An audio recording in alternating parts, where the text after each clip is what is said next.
Hello student, जय sir academy पे आपका स्वागत है। आज हमारी लेक्चर नंबर 2 है।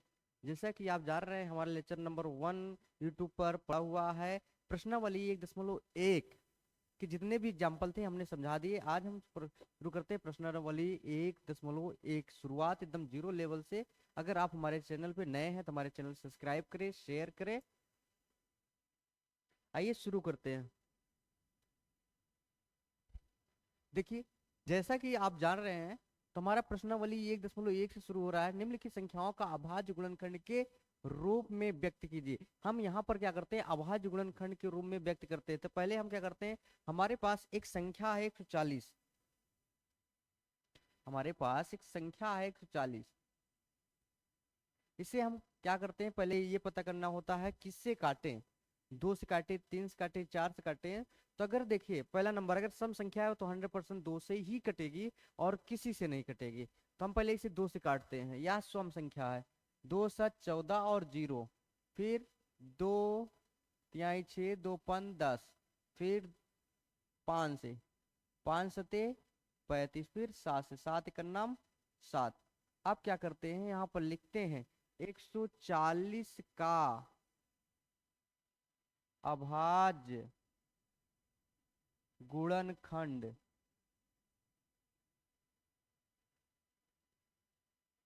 बराबर कितना आया है। देखिए, 2 2 5 7। इसे लिख सकते हैं 2 की पावर 2। क्यों, यहाँ पर एक है, यहाँ पर है। आधार समान खाते क्या होती हैं, जुड़ जाती हैं। तो एक एक 2 हो जाएगा, गुणते 5 की पावर 1 और 7 की पावर 1। ये हमारा 140 का गुणनखंड हो गया। फिर अगर देखते हैं, जैसे 156 का है। 156, 156 को जब काटेंगे तो ये 2 7 14, 2 8 16। 2 से, 2 तिहाई 6, 2 9 18। 3 3 एक नाम 3, 3 त्रिका 9। फिर 13, 13 का नाम 13। पूरी प्रक्रिया वही करेंगे। तो यहाँ पर हम लिखेंगे 156 का अभाज्य गुणनखंड।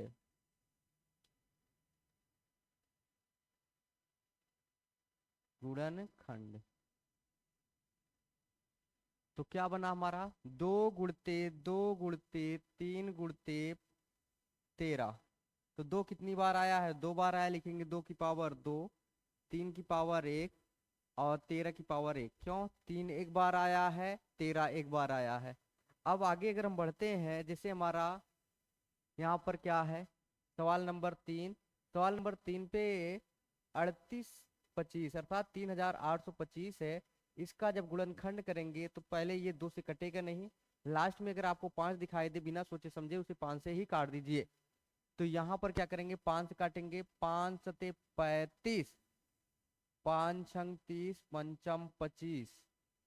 5 सते 35, 5 छंग 30, पंचम 25। फिर 5 काटेंगे, 5 कन्नम 5, पंचम 25, पंतियाई 15। फिर 3 से काट देंगे, 3 पचे 15, 3 कन्नम 3। अब यहाँ पर फिर 3 से काट देते हैं, 3 कन्नम 3, 3 सते 21। फिर 17 से, 17 कन्नम 17। अब लिखते हैं 3825 का अभाज्य गुणनखंड बराबर कितना आएगा भैया हमारा। पहले छोटी संख्या लिखते हैं, 3 गुणते 3 गुणते 5 गुणते 5 गुणते 17। तो ये लिख सकते हैं 3 की पावर 2, 5 की पावर 2, ये हुआ 17। ठीक, समझ में आया? अगर समझ में आया तो एक लाइक दीजिए। नेक्स्ट चलते हैं। तो जो सवाल नंबर 4 जो है, 5005 है। अब क्या करते हैं, इसको गुणनखंड कर लेते हैं, अभाज्य गुणनखंड। तो ये हो जाएगा 5005। 5 हमने कहा, लास्ट में अगर आपको 5 दिखे तो बिना किसी संकोच के 5 से ही काट दीजिए। 5 कन्नम 5, 0 0 1। फिर देखिए किससे करते हैं, 5 से कटेगा नहीं, अब 5 से बड़ा देखते हैं तो सामने ही है, 6 से भी नहीं कर सकता, 7 से। 7 एक नम 7, 7 चौक 28, 7 21, 7 से। 7 एक नम 7, 7 चौक 28, 7 21, ठीक। फिर यहाँ पर 7 से कटेगा नहीं, फिर 11 से काटते हैं, 11 एक नम 11, 11 33, फिर 13 एक नम 13। तो ये हमारा आ गया जो 5005 का अभाज्य गुणनखंड बराबर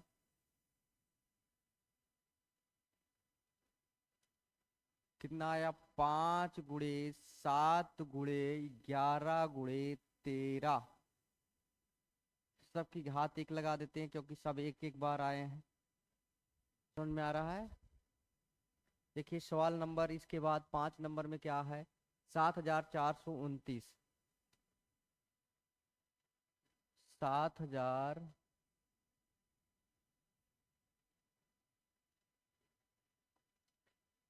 7429। अब इसका गुणनखंड कर डालते हैं, 7429 का 19 दूना 38, 19 3 57, फिर 23 से काट देते, 23 का नाम 23। तो ये आया 7429 का अभाज्य गुणनखंड।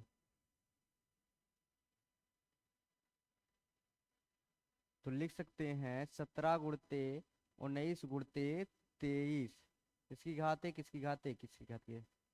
इस तरह से हमारा 7429 का जो गुणनखंड आया 17 × 19 × 23 आया। आइए फिर देखते हैं। देखिए सवाल नंबर 2 कह रहा है कि, सवाल नंबर 2 देखिए, पूर्णांकों के निम्नलिखित युग्मों के एचसीएफ और एलसीएम ज्ञात कीजिए तथा इसकी जांच कीजिए कि दो संख्याओं का गुणनफल एचसीएफ और एलसीएम है। तो हम पहले क्या करते हैं, इसका एलसीएम और एचसीएफ निकाल लेते हैं।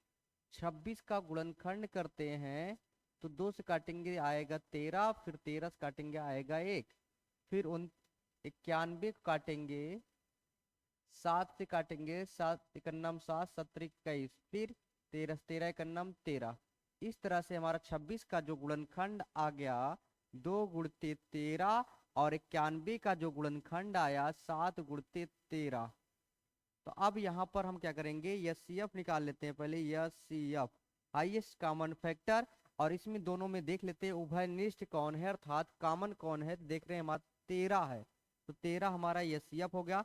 अब एलसीएम में क्या करते हैं, जो दोनों में है उसको उतार लीजिए और जो दोनों में ना हो उसको भी उतार लीजिए। तो पहला नंबर देख रहे हैं हमारा 13 है, और फिर दो भी दोनों में नहीं है तब भी उतारेंगे, 7 उतार लेंगे, तो ये हो जाएगा 13 गुणते 7 दूनी 14। अब इसे आगे हल करेंगे, 13 चौको 52, 13 एकन्नम 13, 13 5 18, 182 हमारा एलसीएम आ गया। अब 182 जब एलसीएम आ गया तो यहाँ पर क्या करेंगे, हमें कह रहा है कि दो संख्याओं का गुणनफल, दो संख्याओं का गुणनफल जो होगा एलसीएम एचसीएफ के गुणनफल के बराबर होना चाहिए। तो हम क्या करते हैं, नंबर वन हमारा क्या है, n1 बराबर हमारा 26 है, और n2 बराबर हमारा क्या है, 91। तो ये क्या होता है formula, first number multiply second number equal LCM multiply HCF बराबर होता है। तो यहाँ पर जब गुणा कराएंगे तो 26 गुणते 91 बराबर एलसीएम का मान कितना है, 182 है, मल्टीप्लाई एचसीएफ का मान कितना है, 13 है। अब इन दोनों का गुणा करेंगे तो ये हमारा आ जाएगा, और 26 कर्नम 26,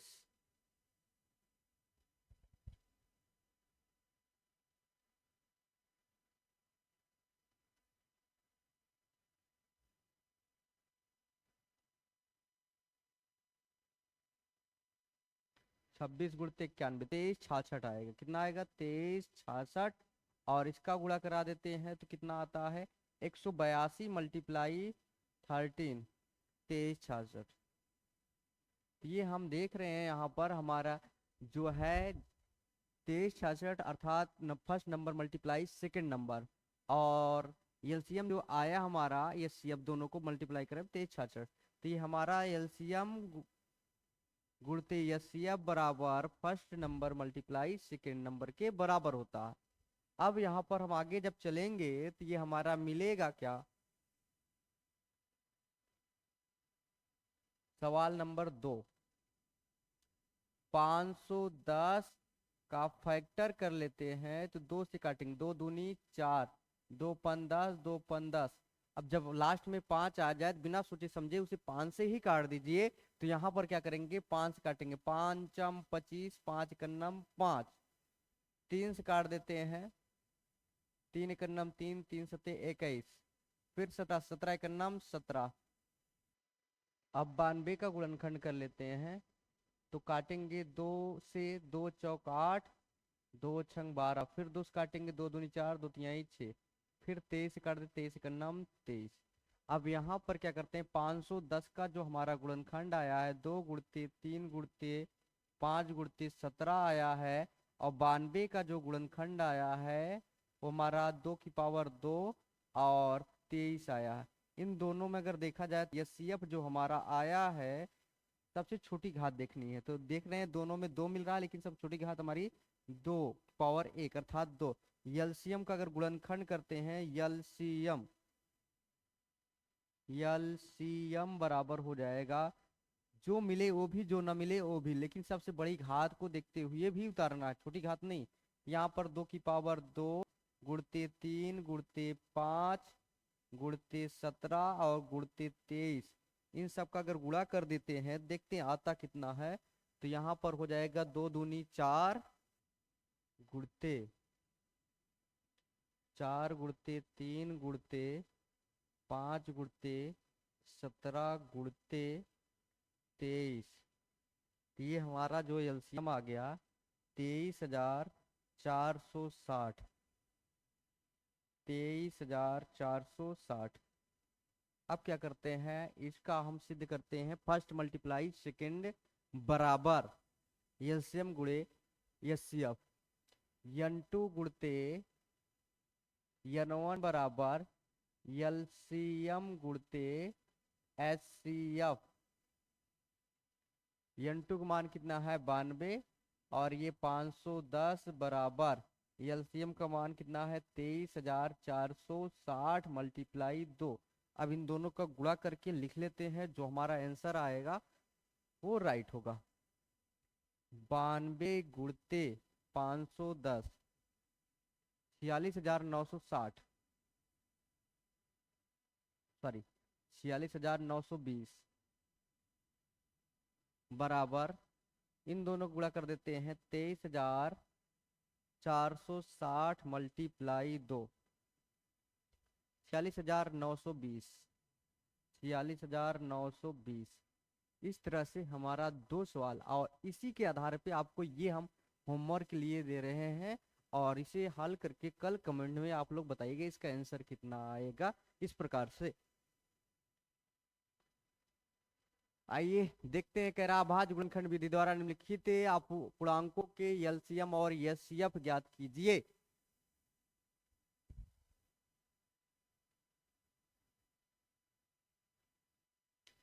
तो क्या करते हैं, पहले 12 का गुणनखंड कर लेंगे, फिर 15 का गुणनखंड कर लेंगे, फिर 21 का गुणनखंड कर लेंगे। तो 12 का गुणनखंड करेंगे, 2 काटेंगे, 2 छंग 12, फिर 2 काटेंगे 3 आएगा, फिर 3 काटेंगे 1 आ गया। फिर आगे 15 काटेंगे तो कितना आएगा, 3 काटेंगे, 3 पचे 15, 5 काटेंगे 1 आएगा। फिर 21 को काटेंगे तो कितनी बार जाएगा, 3 सते 21, फिर 7 से काटेंगे 1 आएगा। अब यहाँ पर देख लेते हैं, सबको लिख लेते हैं। 12 कितने गुणनखंड क्या आया है, 2 की पावर 2 गुणते 3, क्योंकि 2 2 बार आया है इसलिए 2 की पावर 2 लिख दिए। अब 15 को हम लिख सकते हैं 3 गुणते 5, और 21 को लिख सकते हैं 3 गुणते 7। इन सब का देख लेते हैं पहले एचसीएफ क्या आएगा। एचसीएफ बराबर, एचसीएफ बराबर अगर देखा जाए तो सबकी घात लगा देते हैं। तो एचसीएफ में क्या होता है, सबसे छोटी घात देखनी है किसकी, जो तीनों में उभयनिष्ठ हो। तीनों में उभयनिष्ठ क्या है हमारा, 3 है। ये 3, ये 3, ये 3, 3 की पावर 1 हमारा अर्थात 3 एचसीएफ हो गया। अब एलसीएम की बात करते हैं, एलसीएम। अब इसमें सबसे बड़ी घात देखनी है, किसकी, सबकी देखनी है, जितने भी अंक होंगे वो भी। तो देखा जाए सबसे बड़ी घात क्या है हमारा, 2 की पावर 2 है। फिर उसके बाद बचता है 3, फिर बचता है 5, फिर बचता है 7। ये हमारा हो जाएगा 2 दूनी 4, और ये कितना हो जाएगा 3, और ये 5 से 35, और 12 गुणते 35, 12 पंचे 60, अब बर्तियाएं 36, 36 6 42, 420 हमारा एलसीएम।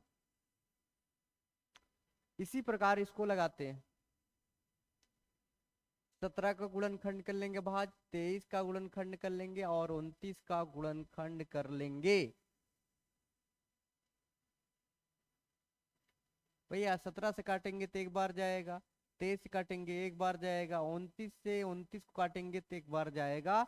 तो हमारा जो आएगा अगर देखा जाए तो 17 को हम लिख सकते हैं 1 गुणते 17, और 23 को लिख सकते हैं 1 गुणते 23, और उसी प्रकार 29 को लिख सकते हैं 1 गुणते 29। अब घात देखनी है, घात देखने के बाद देख रहे हैं तीनों हमारा एक मिल रहा है, यस सी एफ एक हो जाएगा, एलसीएम जो मिले वो भी, जो ना मिले वो भी, सब ले लो एक साथ।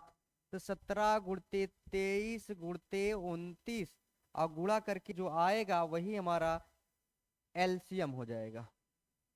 17 गुणते 23 गुणते 29, ये हमारा आ गया 11,340। तो ये हमारा आ गया। ये आप लोग के लिए होमवर्क हम दे रहे हैं, इसका भी आंसर आप लोग कमेंट में बताइएगा। समझ में आ रहा है? आइए नेक्स्ट देखते हैं। यहाँ पर कह रहा है एचसीएफ हमारा दिया है, एलसीएम ज्ञात करना है। जब एचसीएफ दिया हो और एलसीएम ज्ञात करना हो तो हम फार्मूला अप्लाई करेंगे, n1 मल्टीप्लाई n2 अर्थात first number multiply second number, LCM multiply HCF. हमें एलसीएम ज्ञात करना है तो ये गुणे में इधर जाएगा, भाग में हो जाएगा। एलसीएम बराबर हो जाएगा n1 मल्टीप्लाई n2 बटे एचसीएफ। तो ये एलसीएम बराबर हो जाएगा, n1 मान कितना है 306 है, और ये आपका कितना है 657 बटे एचसीएफ कितना है 9। अब क्या करेंगे, 9 से काट देंगे, 9 एक 9, 9 त्रिक 27, 9 चौ 36, ये आया हमारा 34 गुणते 657। अब इसका मल्टीप्लाई लिख देंगे, यही हमारा हो जाएगा आंसर, 34 गुणते 657, ये हो जाएगा 22,338, ये आंसर 22,338।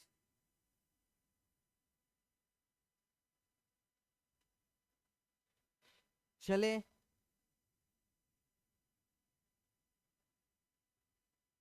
जांच कीजिए कि क्या किसी प्राकृतिक संख्या n के लिए संख्या 6 की पावर n अंक पर समाप्त हो सकती है। तो पहला नंबर क्या करते हैं, तो देखिए n मतलब होता है नंबर, नंबर कहाँ से, कौन सा नंबर, नेचुरल नंबर। n मतलब नंबर, नेचुरल नंबर की बात किया जाए तो 1 2 3 4 इसी प्रकार डट डट जाएगा। कह रहा है 6 पे समाप्त हो सकता है। हम इस नंबरों को पारिक पड़ता रखते हैं और पता करते हैं 6 पे समाप्त होगा कि नहीं होगा। तो हम 6 की पावर n पे अगर रखेंगे तो देखते हैं, 6 की पावर 1 रखेंगे तो आएगा 6, 6 की पावर 2 रखें तो आएगा 36, 6 की पावर 3 रखें तो आएगा 2 16। ठीक, अब इसी प्रकार रख रहे हैं, देख रहे हैं हमारा लास्ट पे सब में 6 6 आ रहा है, लास्ट में सब में 6 6 आ रहा है। तो एक बात याद रखिए कि इसमें कुछ कथन लिखना पड़ेगा। कथन क्या लिखना पड़ेगा, वह संख्या 0 पे तभी समाप्त हो सकती है जब उसमें 2 और 5 शामिल हो तब। तो हम देख रहे हैं 6 का अगर गुणनखंड करेंगे तो 6 की पावर n को लिख सकते हैं 2 की पावर n गुणते सॉरी, 2 पूरे की पावर n, तो इसको अलग अलग करेंगे, 2 n गुणते 3 n।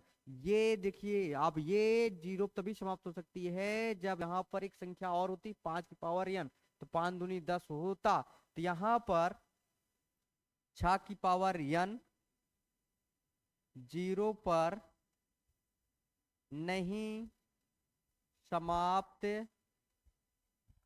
हो सकती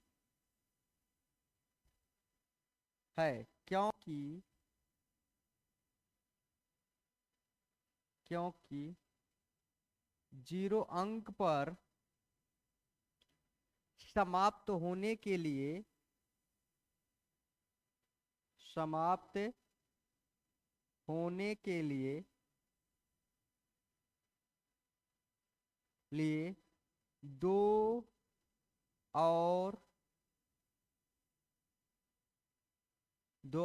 5 का होना जरूरी है। यहां पर 5 n, यहां पर 5 n नहीं है। ओके, यह जीरो पे समाप्त नहीं हो सकती है। आइए व्याख्या कीजिए कि 7 गुणते 11 गुणते 13 गुणते, ओ सॉरी 13 + 13, 7 गुणते 6 गुणते और 5 गुणते 4 गुणते 3 गुणते 2 गुणते 1 + 5 भाज्य संख्याएं क्यों हैं। तो बताना ये भाज्य संख्याएं क्यों है। देखिए पहले सुनिए, भाज्य संख्याएं तभी हो सकती हैं जब उनका गुणनखंड या गुणे के रूप में 2 या 2 से अधिक के रूप में हो। एक को छोड़ करके एक को छोड़ करके 2 या 2 से अधिक गुणनखंड के रूप में हो तो वह संख्याएं भाज्य होती हैं, अन्यथा भाज्य नहीं होती है। तो यहाँ पर हम पता करते हैं, देखिए 2 या 2 से अधिक गुणनखंड के रूप में है कि नहीं है। तो हम लिख सकते हैं 7 गुणते 11 गुणते 13 गुणते, सॉरी 13 + 13। अब देख रहे हैं दोनों में क्या हमारा उभयनिष्ठ है, 13 है, 13 उभयनिष्ठ है। तो हम बचता क्या है हमारा उभयनिष्ठ ले लेते हैं, 7 गुणते 11 + 1, तो ये हमारा हो जाएगा 13 गुणते 11 7 77 1 78। देखिए यहाँ पर 2 या 2 से अधिक गुणनखंड के रूप में है कि नहीं, 2 गुणनखंड के रूप में है, इसलिए ये भाज्य है। दो संख्याओं संख्याओं के गुणनखंड के रूप में है, इसलिए भाज्य है।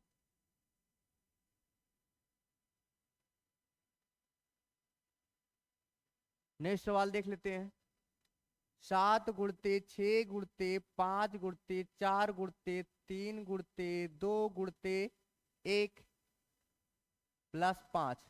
अब यहां पर देख लेते हैं कॉमन क्या बना हमारा भैया, 5 कॉमन बन गया। जब 5 कॉमन लेंगे तो बचेगा क्या, 7 गुणते 6 गुणते 4 गुणते 2 गुणते, सॉरी 3 गुणते 2 + 1, ये 5 और ये हो जाएगा आपका कितना, 7×42 और ये 4×3 12 गुणते 2 + 1, ये हो जाएगा 5, 12 दूना 24 की 4, बर चौक 48, 48 2 50 गुणते 2 + 1, तो ये 5 और ये हो जाएगा 4 दूनी 8, 0 5 दूनी 10, 108 + 1 और ये जोड़ देंगे तो 5 गुणते 1009। तो देख लीजिए ये भी क्या है, दो संख्याओं के गुणनखंड के रूप में है, तो हम लिख सकते हैं अभाज्य है। दो संख्याओं के गुणनखंड के रूप में है, इसलिए भाज्य संख्या है।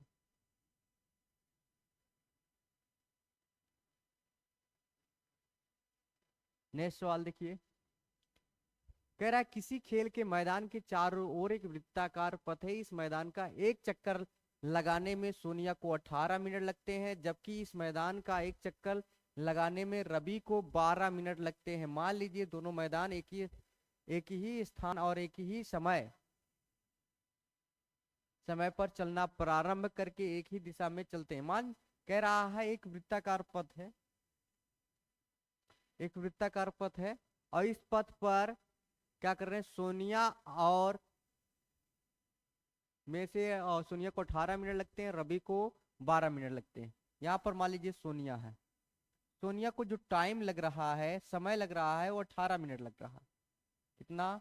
18 मिनट। और रवि को जो टाइम लग रहा है वो 12 मिनट लग रहा है। इसका मतलब रवि स्पीड के साथ चल रहा है। तो कह रहा है पुनः एक स्थान पे वो कितने समय बाद वो एक ही स्थान पर चलना प्रारंभ करते, मतलब दोनों एक ही जगह हैं। दोनों क्या हैं? एक ही जगह है। जहां सोनिया चलना शुरू की है वहीं से क्या है, रवि भी चलना शुरू किया है। इसको लगते हैं 12 मिनट। देखिए एक बात याद रखिएगा, जब कोई व्यक्ति या लड़की चलना शुरू करती है वृत्ताकार और लगातार चले, एक ही दिशा में चले, तो इस कंडीशन में क्या होता है, हमें एलसीएम निकालना पड़ता है। तो यहाँ पर क्या करेंगे, 18 का भाज्य गुणनखंड कर लेते हैं, 2 से काटेंगे 9 आएगा, फिर 3 से काटेंगे 3 आएगा, फिर 3 से काटेंगे 1 आएगा। और उसी प्रकार 12 का गुणनखंड करते हैं, 2 से काटेंगे 6 आएगा, फिर 2 से काटेंगे 3 आएगा, फिर 3 से काटेंगे 1 आएगा। 18 का जो हमारा गुणनखंड आया 2 गुणित 3 की पावर 2 आ गया। अब 12 का जो गुणनखंड आया 2 की पावर 2 गुणित 3 आ गया। अब यहाँ पर क्या करते हैं, हम सबसे एलसीएम निकालना है, सबसे बड़ी घात को देखेंगे। सबसे बड़ी घात हमारी क्या है भैया? सबसे बड़ी घात एलसीएम, सबसे बड़ी घात हमारी 2 की पावर 2 है और 3 की पावर 2 है। 2 दूनी 4, 3 त्रिका 9, 9 चौ 36, आंसर आया 36 मिनट लगेंगे। कितना लगेंगे? 36 मिनट। इस तरह से हमारा चैप्टर हुआ समाप्त। अब मिलते हैं आपको कल प्रश्नावली 1.2 के एग्जाम्पल के साथ। Okay, thank you.